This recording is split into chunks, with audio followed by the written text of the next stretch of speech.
Здравейте! В това кратко видео искам да ви покажа как да направите реалистична хвърлена сянка и да я прехвърлите от една снимка в друга. Имаме изходната снимка на колата отляво и фона отдясно. Така че нека започнем, като изберем лявата снимка. След това от меню Select изберете Subject.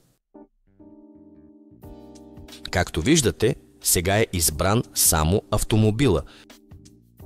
Следващата стъпка е да създадете маска.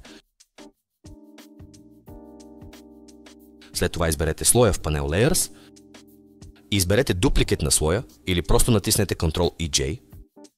Кликнете върху маската и натиснете Ctrl и I, което ще обърне маската.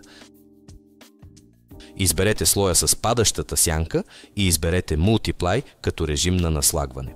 Следващата стъпка е да изберете и двата слоя с маските и да отидете на слой, дублиране на слой, изберете дестинацията, която ще бъде другата снимка.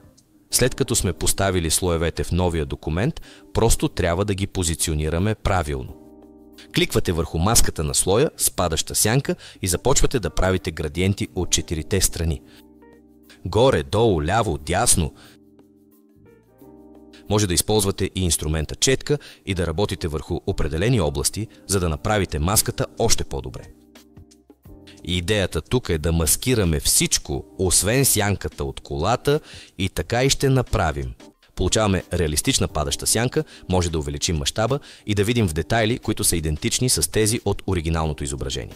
Ако видите проблемни области, винаги можете да ги коригирате с четка, докато получите желаните резултати. Уверете се, че не рисувате върху слоя с падаща сянка. Когато сме готови, можем да изберем слоя с колата.